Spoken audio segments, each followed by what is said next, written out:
أبز عمت نمرت قصة أنا حكنا سبورت أبيات تمرت زوامع كل صباح سنبت أبز تاري مسمرة بزكياني مزازم سقطات قعصويو أبز سنبت يوكل عيد رجاك إحب حرن حرنتن أم مزازمي كرخبا قونا قلوا أبغان تدك عن استرما أسمر حفشاو عن صارك إحب حركة صوتين إذا عمت هون نقول إن أسان زباطات أبيات تمرت جونيور مع كلاين كل عيد رجع أساتيف وذكر سبورت أوردر تكات سبورتنيا تاب كل عودة نمفرايو حلافيش أنفر سبورت زوامع كل مهر موسهازجي جزاين نمززامزو سبورتا ودر أمريكيتو بزحابو مجلس إيه نزي صعيد اللوم علامة ناي كلاو تمرتي ويكا سبورت انتفتات سبورت أبعاد تمرتي نتصورن كل سنيو مخنياتو تزدمهارو سبورتاويان كميلوم يفريو كميلوم كا تكات سبورتاويان فريم كا نهاجر اسميو زبل قبل مايو 0-0 تي علامة الأرجع نقولو قلسي مثلني سلازي إذا ما دبزي كان مجمل عمت جميرو أبتي ساعات أكل نيت ساعات تمرتنا خوي نتغيد بمخانو إذا ساعات تمرتها قون نيت ساعات تمرتي عم مهارن عم مستمهارن زلوا مسرح تمهارو بودو بملكة عم منقوم نرفيح ناي وددر بيت عم فتار زكايد نتفتات سبورتي مالتي حجز وددرزي كابتن إذا حلف عمتات درجة بدرجة عندها معايشة ملكوعن كثرون وأولادهم عندها معايشة كورسون بحد ما أذن بمسا استغلال يعني سبورت بسعق عمت مولي كايد مالتي أزي كاب عمتنا عمت بعينة سبورتن بزح تساتفتن النعبي يزمت زلو سبورتا وردر زحلف عمت بشمون تعينتا سبورت دحر مكيادو لو ما عمت باري بنتنن بايتا تنس نوسيخو بعسر تعينتا سبورتي ككايس انيحوم بزح تساتفت تمهارو دما مس علما وردر أولمبيك بزدهرق عسر تغلتشحن حرميتن بزيح اللهم إذا قطر ببيت تمرتون تحريما بكل عينتا سبورت نزساتفو تراينبر نوشت أو ردرات أبيت تمرت زد على ليكونان ممر موسهازجي بتيمان ترجمنا لو ما عمت وردر جميرو نبزحن عينة انتصاتفتي قليس قلنا اللهم لو ما عمت بفولي تي تيما سبورت نوهدت عكلاون أمرون معبالة بزبل عامت ملو مجمرة تي وددر كلمة مسرعنا مجمرة تساتف النت إنان الرقاقز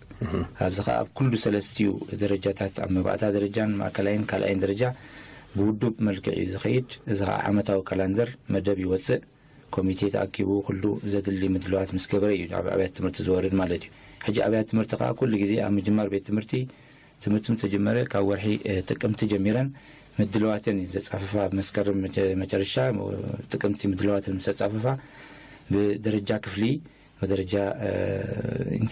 كلاستر بدرجة نوزوبا عندبله 4 بدرجة زوبا عندبله 4 درجات حليفي مستي سبورتاون فتات مالتي حجز عمت زي من الباش أبز حلف عمت شمونت عينتات سبورتينا كأننا نيرنا أتم شمونت عينتات سبورت نعوب مرأي كال عينت سبورت سيتا دهس السون كأس وأس كانت تأتات وصل زلنا قرب تونزيف وزنبرة تجميرو ولا تفزل النبرة كم بادمنتن ياتو سبورتون لو عمت أكل نيت مدب كينو أستات حسرت عينت سبورت يوتا إذا كايز اللو مالتيو أجني مغلاس أكل كوعس أجري بكل درجاتات على مالتيو كوعس مربب كوعس سكيت كوعس سعيد أتلتيكس ماونتين بايك صدقة تنس بايتا تنس بادمنتن كم ياتو سبورت اليوم عينت سبورت يوم كا بود ملكة ببدرجة مالتي أما بعدها أنت عين سبورت نكايد مستعمم مالتيو أما بعد كلا درجة أنت عين سبورت نكايد كم كلا درجة أن كل زت قل عين سبورت كايد مالتيو حجي بفولي زي كنا أبز حلف عمتاتون زت أتاتنا يو التي درجة مع بالناتهم كل عد بفلي أبقى السجري استتحزم من تان كون كونسكيت من تان كون أبتي أندر 11 ويكازم تحت 10 حدا أندر 13 10 تحت 10 سلسة تحت 10 حمش شيلنا أما كلايد أما وقتها درجة تحت 10 حدا أب ما كلايد درجة تحت 10 سلسة أب كلاي درجة تحت 10 حمش إلنا جيزي كوع السجر مالتي أب أما وقتها 10 حدا لو معامة حدا لأنه يوددر بيتاخد تحلو سلزلو إذا قال عزي تساويتو كتف سلزي بلو أب كلاي ما كلايد درجة مساتو مع 10 سلسة أتيو خساتف 10 سلسة خساتف غير مالي سلزي أتي مسرح نيتي وددرون كتصالنتن وحسن من تنقون اتني وددر كساب كالاي درجه يزخيد مالك ስለዚህ كالاي درجه مس حلفو حجي كان حجي زغبر كم زنبره ادم 14 15 مس وصحو ኣብ ካልኣይ ደረጃ ምስተሓወሱ በቶም ዓበይቲ ይዕብለሉ እሞ ሓንቲ ጋንታ ተሳትፍ ከዓ ሓንቲ ቤት ትምህርቲ ኣብኡ ይተርፉ ነይሮም ሕጂ ነዚኦምን ሓንቲ ቤት ትምህርቲ ዕድመ 12 ወይ ዞም ኣንደር 15 ንብሎም 14 15 ኣንደር 15 ንብሎም ኣብኡ ተሰሪዕና ኣሎ ማለት ስለዚ ክልተ ዓይነት ኩዕሶ እግሪ ናይ ክልተ ዕድመ ኣብ ካልኣይ ደረጃ ከዓ ተሰሪዑ ኣሎ ማለት ስለዚ እቲ ደረጃ ዕድሜኦም ብዘይ ቋርጽ መንገዲ እዩ ተሰሪዑ ዘሎ ካለ እቲ ናይ ኣትሌቲክስ እዩ ኣትሌቲክስ ከዓ በብደረጃኦም ማለት እዩ መባታ ሕጂ እዚ ፊልድ ኢቨንት ሳይምልከቶም እዩ እቲ ናይ ሓፂር ጉያታት ዝበሃል ከም መበገሲ ከም መሰረት ኣብኡ ይሕዝሞ ድሓር ኣብ ማእከላይ ደረጃ እንዳማዕበለ ኸይድ ማለት ስለዚ ብኸምዚ እቲ ውድድር ተተሓሒዙ ዝኸይድ በቲ ዘለዎም ደረጃታት መሰረት ማለት እዩ እቲ ቁፅሪ ብዘይ ምግናን ዳርጋ ኩሎም ተምሃሮ ናይ ዞባ ማእከል ኣብያተ ትምህርቲ ብምሉኦም ዘለና ብምሉ ኩሎም ተምሃሮ ይሳተፉ እዮም እንተበልና ምግናን ኣይኮነን ምክንያቱ ብደረጃ ክፍሊ ይጅመር ዝኾነ ይኩን ሓንቲ ቤት ትምህርቲ ንቤት ትምህርታ ዝኾኑ ብሉፃት ታለንት ክትመርጽ እንተኮይና ቅድም ኣብ ትውሽጣ ብኢንተር ክላስ ኮምፒቲሽን ከተካይድ ኣለዋ ስለዚ ኣካይዳ መሪፃ መምያ ያ ታለንት ትመርጽ ማለት ስለዚ ብተዘዋዋሪ መንገዲ ኩሉ እቲ ቤት ትምህርቲ ዘሎ እቲ ክላሳት ብምሉኡ ኣብቲ ውድድር ኣብቲ ንጥፈታት ይሳተፋሉ ክንብል ንኽእል ኢና ማለት እዩ ስለዚ ካብዚ መሪፆም ብደረጃ ኣብ ንዘቦኦም ተሓፂሮም ብደረጃ ንዘባ ምስ ተፃወቱ ብደረጃ ንዘባ ከዓ ምስ ተዓወቱ እንደገና ተዓወቱ ጋንታ ትመጽእ ማለት እዩ ሕጂ ብኸምዚ እቲ መስርሕ ናይቲ ሳይ ግን ብደረጃ 12100 ዝኾኑ ስፖርታውያን ኣብዚ ዓመት እዚ ተሳቲፎም ኣለዉ ዓሚ 7,000 ገለን ከባቢታት ነይሮም ሕጂ እቲ ቁፅሪ ኣዝዩ ወሲኹ ኣሎ ምክንያቱ ምስ ምውሳኽ ናይ ዓይነታት ስፖርትን ከምኡ ከዓ ምስ ድሌትን ተሳታፍነት ናይተን ኣብያተ ትምህርቲ ከዓ ኣዝዩ ጥሪ ዝበፅሕ ስለ ዘሎ ብኡ መንፅርካ እቲ ቁፅሪ ክቢሉ ንረኽቦ ኣለና ማለት እዩ ሓላፊ ጨንፈር ስፖርት ዞባ ማእከል መምህር ሞሳዝጊ ኣብ መወዳእታ እዞም ንመጻኢ ኣብ ዝተፈላለዩ ዓበይቲ መድረኻት ስሞምን ስም ሃገሮምን ንምጽዋዕ ተበጊሶም ዘለዉ ተምሃሮ ስፖርተኛታት ሞራል ኩሉ ሕብረተሰብ ብሓፈሻ ናይ ወለዶም ድማ ብፍላይ ዘገድሶም ምዃኑ ጠቒሱ ኣብቲ ሰንበት ኣብ ስታድየም ኣስመራ ዝካየድ መዕፀዊ ስነ ስርዓት ወለዲ ተረኺቦም ክተባብዕዎም ተላብዩ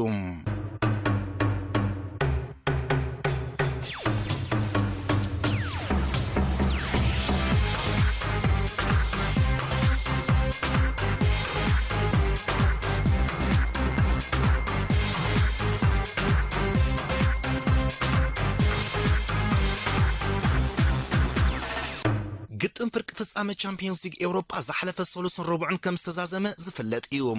ናብ ፍጻመ ቻምፒዮንስ ሊግ ሰጊረን ዘለዋ ጋንታትካ እንግሊዛዊት ሊቨርፑልን ስጳኛዊት ሪያል ማድሪድን እየን ሎሚ ዓመት ንሻምናይ ግዜኣ ኣብ ግጥም ፍጻመ ቻምፒዮንስ ሊግ ዝበፅሐት ሊቨርፑል ኣቐዲማ ብ 1981 ምስ ሪያል ማድሪድ ተራኺባ ምንባራ መዛግብቲ ቻምፒዮንስ ሊግ ይሕብሩ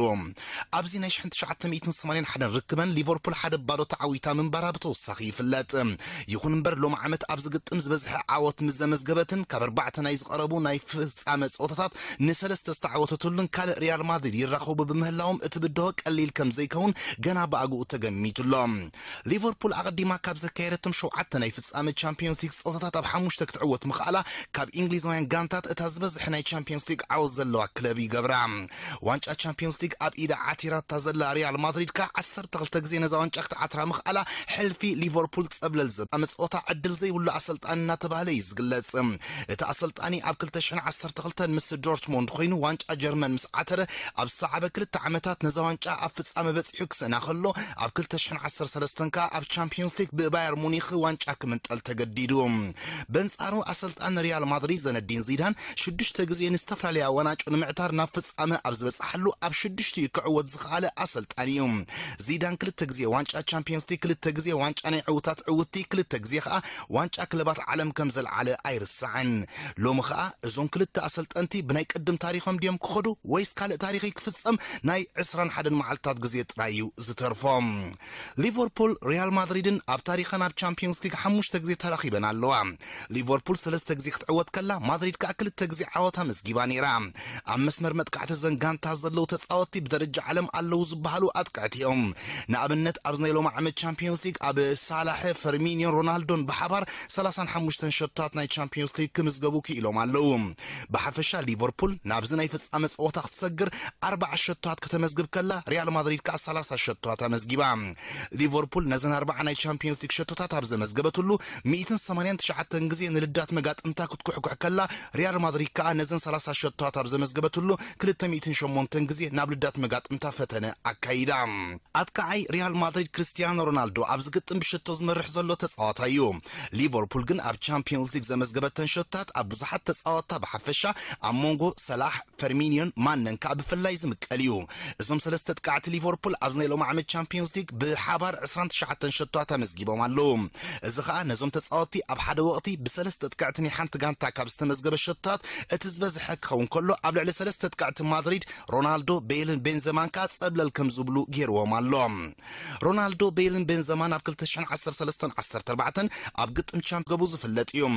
ሎም ዓመት ግን ውህደት ናይዞም ሰለስተ ተቃዕቲ ማድሪድ ምስ ውህደት ሰለስተ ተቃዕቲ ሊቨርፑል ፍጹም ዝወዳደር ኣይኮነን ኣብዚ ወቅቲ ሰላሕ ፈርሚኒዮን ማንን ኣብ ኩሉ ግጥማት 127 ሸታትን ንሽቶ ዝኾና ኳዓሳሱን ክሰርዑ ከለው ሮናልዶ ቤልን ቤንዘማን ካ 91 ሸታትን ንሽቶ ዝኾና ኳዓሳሱን እዮም ሰሪሖም ግብጻዊ ሰላሕ ኣብ ሊቨርፑል ፖርቹጋላዊ ሮናልዶ ካ ኣብ ሪያል ማድሪድ ብቀዳምነት ዝጥቀስ ተጻወቱ ምዃኖም ዝዝንጋዕ ኣይመስልን ሮናልዶ ኣብ ዝናይሎም ዓመት ቻምፒዮንስ ሊግ 15 ሸታት ከመዝግብ ከሎ ሰላሕ ካ 10 ሸታት መዝጊብሎም ብሓፈሻ ኣብ ታሪኽ ዝግጥም ሮናልዶ 120 ሸታት ይዘለዎ ሰላሕ ካ 13 ሸታት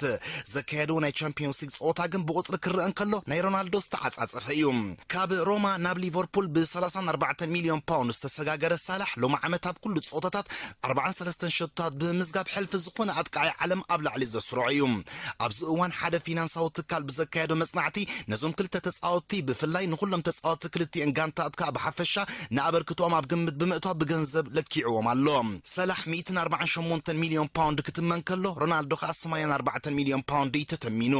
ይኹን እምበር እዚ ናይ ልዕሊ 50 ሚሊዮን ፓውንድ ብልጫ ሰላሕ ኣብ ልዕሊ ሮናልዶ ምስ ዕድመ ምትእሳር ከም ዘለዎ እዮም ክኢላታት መስርሕ ምስ ስጋር ተጻወቲ ኤውሮጳ ዝምግቶም ሰላሕ ወዲ 25 ዓመት ክኸውን ከሎ ሮናልዶ ካ ወዲ 33 ዓመት እዩ እዘን ክልተ ጋንታት ኣብ ክልቲኡ ናይ ፍርቂ ፍጻመ ጸወታ ዘቕረቦም ተጻወቲ እዚ ፊናንሳዊ ትካል ብገንዘብ ኣብ ዝተመነሉ ዋጋ ተጻወቲ ሊቨርፑል 754 ሚሊዮን ፓውንድ ክበጽሕ ከሎ ናይ ተጻወቲ ሪያል ማድሪድ ካ 641 ሚሊዮን ፓውንድ በጽሑ ነይሩ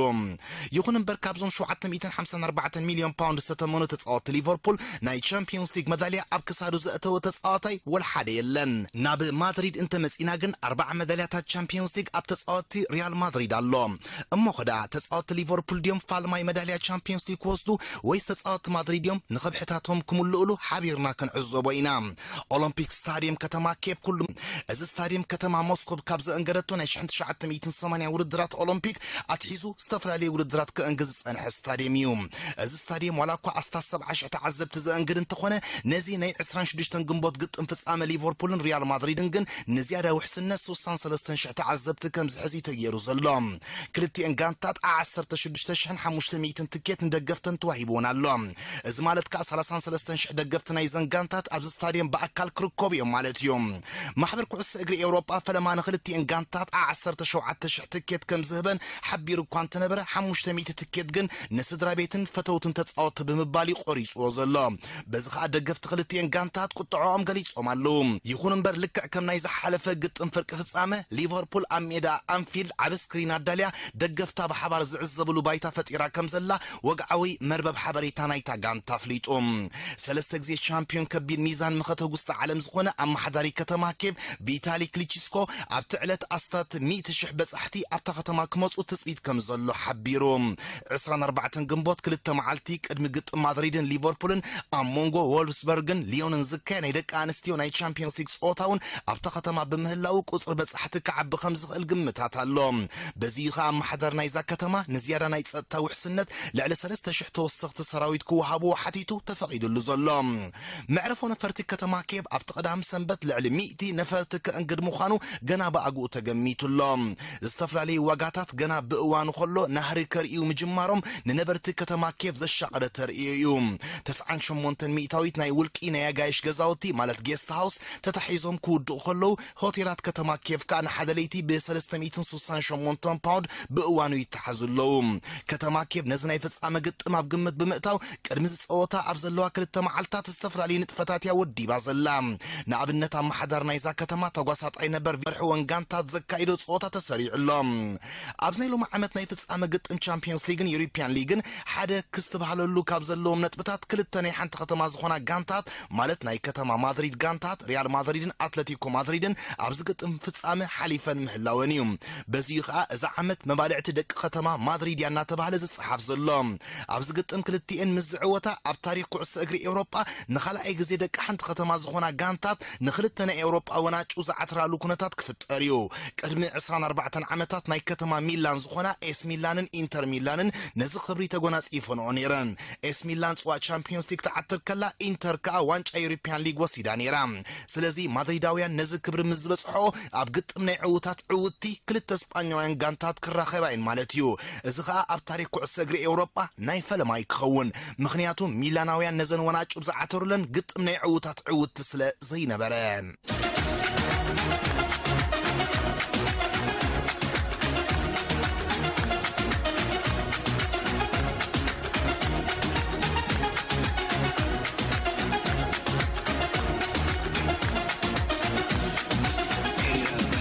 ግጥም ፕሪሚየር ሊግ እንግሊዝ ቀዳምን ሰንበትን ክቕጽል እዩ ማንቸስተር ሲቲ ዝሓለፈ 15 ሚያዝያ ዩናይትድ ብዌስትሃም ሓደ ባዶ ድሕሪ ምስዓራ ዘውዲ ፕሪሚየር ሊግ ከም ዝዓተረት ዝፍለጥ እዩ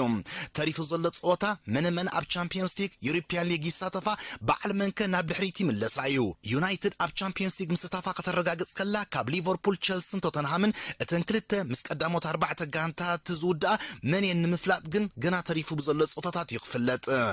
ዕውቲ ናይ ኤፍኤ ካፕ ጋንታ ማንቸስተር ዩናይትድ ወይ ቸልሲ ኣብ ቻምፒየንስ ሊግ ወይ ኣብ ዩሮፒያን ሊግ ምስታፋ ርጉጽ ብምዃኑ ዕውቲ ካርሊን ካፕ ካ ማንቸስተር ሲቲ ብምዃና ኣብ ናይ ሎማ ዓመት ግጥም ፕሪሚየር ሊግ ሓምሸይቲ ሻድሸይትን ሻብዒትን ደረጃ ዝሓዛ ጋንታት ንዓመታ ኣብ ዩሮፒያን ሊግ ክሳተፋ ዕድል ክረኽባየን ኣርሰናል ብቐጥታ ንዓመታ ኣብ ቻምፒየንስ ሊግ ክትሳተፍ ዕድል ስለትረክብ ሓምሸይትን ሻድሸይትን ጋንታት ጥራየን ናብ ዩሮፒያን ሊግ ክሓልፋ ዝኽእላ ነይረን ምክንያቱ ብመሰረት ሕጋጋት ማሕበር ኩዕሶ እግሪ ኤውሮጳ ሓንቲ ሃገር ኣብ ቻምፒየንስ ሊግን ዩሮፒያን ሊግን ልዕሊ 7 ጋንታት ክትሳተፍ ፍቁር ስለዘይኮነ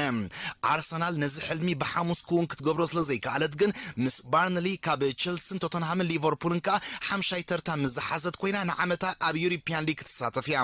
ኣብዚ እዋን ብዝለዓለ ትኩረት ዝካየድ ዘሎ ፀወታ ኣብ ታሕቲ ዘለዋ ክለባት ናብ ታሕተዋይ ዲቪዥን ንኸይምለሳ ዘካይድኦ ዘለዋ ቅልስ እዩ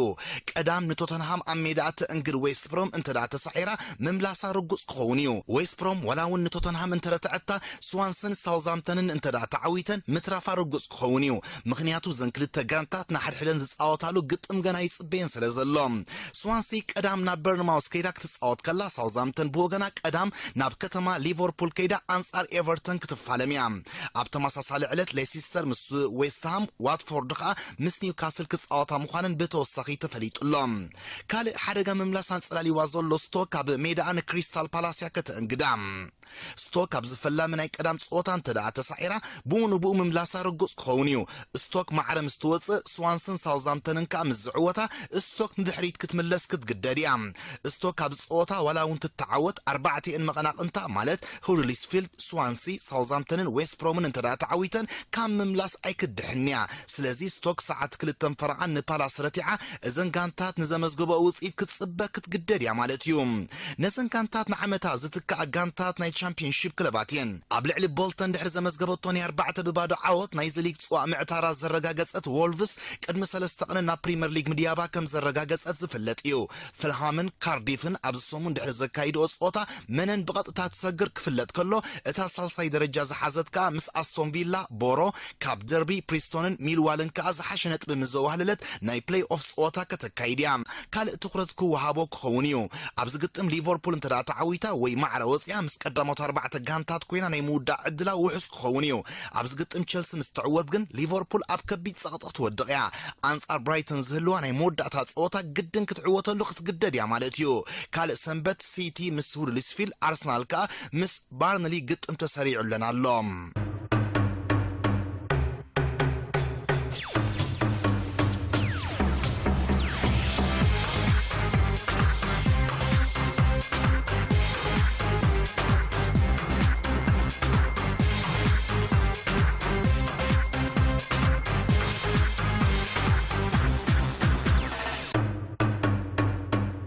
بإل كلاسيكو زصواع قطم كلتا عالموشش غانتا اسبانيا ريال مدريدن بارسلونان سنبت ككايديو ولاكوا بارسلونا زحلف سنبت ابلع لديبورتيفو لا كورنيا دحر زمزغبو تعاوت صواع لا ليغا معتاران ترغاغصت ركب نايزن كلتا غانتات ግን بستفلالي مخنياتات قدن بانكرو كرئ زلو صوتا مخانو تنتنت قطمات لا ليغا اسبانيا يردوم اب قدما يركب نايزن غانتات بارسلونا نابرنابو خيدا نمادريد سلسته بادو كم زحفرتا زفلت كوينو اذن ايسنبت صوتا خا من نايز عمت بلست غانتا مخانا زوسن ناي موداتا صوتا كخونيو سلازي ريال مدريد نايز حلف عمت بعلدت بحما نختحلفو نزفردتا غانتا سنبت كم يا بلا بتصفى مقراس كتصاوتا ولاكوا مدريداويان صواع لا ليغا يحلفهم نبارسان تهابوا كابتا غانتا كم زبلصو كريو ግን سنبت كل زكالهم كم زغبرو رغوص ايوم ابز اوان كاب زلو تصاوتي تزبزح انصار ريال مدريد استراخب انت دالو خوينو اندريس انيستايو ابصوتا كعس اجر اسبانيا صبو شم زلو انيستا 37 ناي إل كلاسيكو صوتا تكايدلهم اذا ناي سنبت صوتا اتاني موداتا مس مدريد زراخبلا صوتا يختخون سلازي دغفت كعس اجر اسبانيا استصاوتاي ابزاني موداتا صوتو انتي عينت فلي تاريخ كسرح كريو تانت اميم زلوم ريال مدريد نزا تشامبيونز صوتا نخبري تشامبيون نتايلهم بخبره تسريعم كم زي عجبوا اقديمهم افريطوم يوم ازوسانن دغفت بارسا ازي اقطعوهم يزلو سلازي ستاديوم نو كام نزوسانن اي مدريد انتي ملس كهبليو غنا بأوانو هانقوتا دغفت خدتي انغانتات كم زعرق يرولهم اب لا ليغا اسبانيا ببزح شتاتو بلوص مزخونه تصاوتا يزوهاب شلمات بيتشي زبحال ابزاناي سنبت صوتا خانزا شلمات زبقع تصاوتاي كوسنوني كاليو ارجنتينا وليونيل ميسي 4 تصوتا تريفو خلو ب30 كلتن شوتات كمرح كله رونالدو سواريز انكا بتقطاتالي 24 شوتات مزغيبهم يصعبوا لهم اسلطاني بارسا ارنيستو فالفيردي ابزوان حيزو زلك قداماي علامه غانتو املو وقتي كي تسعرت ناي لا ليغا قطما كتوديو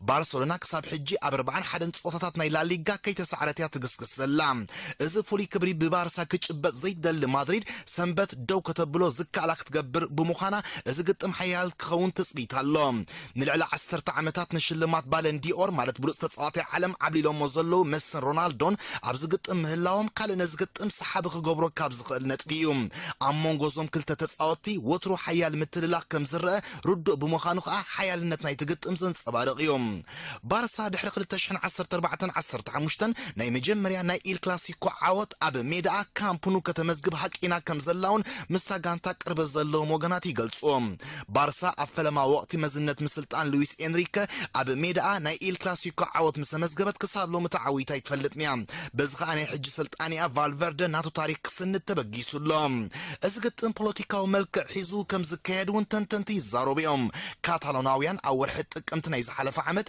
نص هاجر كونو دحرس تبصح درجه اذن كلتا غانتات كيتراخبين صنيحن بزخ مدريد ناب كتما بارسا ممصا ولا ونتم كعسو زي فوتو كاتالوناويان مس بوليتيكا تاساسيروم نزغطن كعزبو تخلو بمهلاو استاديوم كامبونو موقتكو چامبيونز ليج صوتا تحت بقعت بمنصبراق زخون شتو كمزغب زي كاله كريستيانو رونالدو اغديلون زلو رأس التأمانت نمفواس نصوتا كم صبا اغاطامي كوسدو يخليو ابزغط امترا تعويتهم كا نسون غانتون بعب مورال ناب كتما كيف كمرحو تخللهم تصاوت مدريد ابزغط زياده ابكلت تصاوت بارسلونا اتو كيروميم كتصاوتو ليونيل ميسي شتو مزغيبو نبزح شتاتو كيعبيو تخلاخلت تاغانتا لداتهم قد قبلو خغدديهم ام مسمر متقعت زلو تصاوت مدريد كا نحلاو لدات بارسلونا تيرستيغن شتو كمزغبو لكو غددلوهم مخنياتو اذا حلاو لدات نشلما زامورا مالت زو حد شتو تمزغبو حلاو لدات نزوهاب شلمات كوسدو ام قراب سلازلو بزخوين بتي اذا ناي سنبتنا إل كلاسيكو صوتا تخرج زوهاب صوتا كوينلهم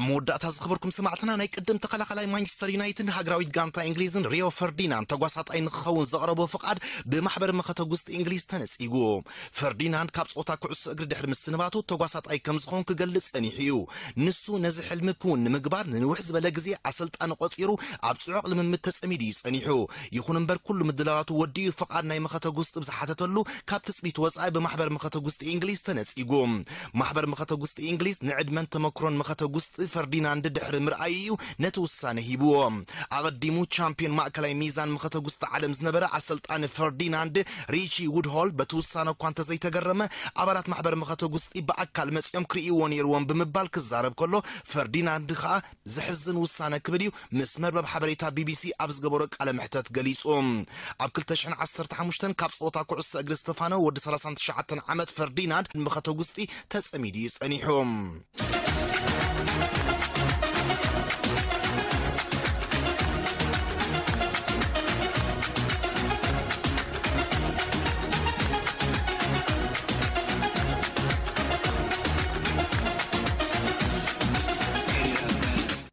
خبركم سمعتنا سلمكتالكم عزي مسكن ناي زعلت مدب سبورت اب استفصيم له عدالاون اغرابن مدب تصفال دك مبراتي سلام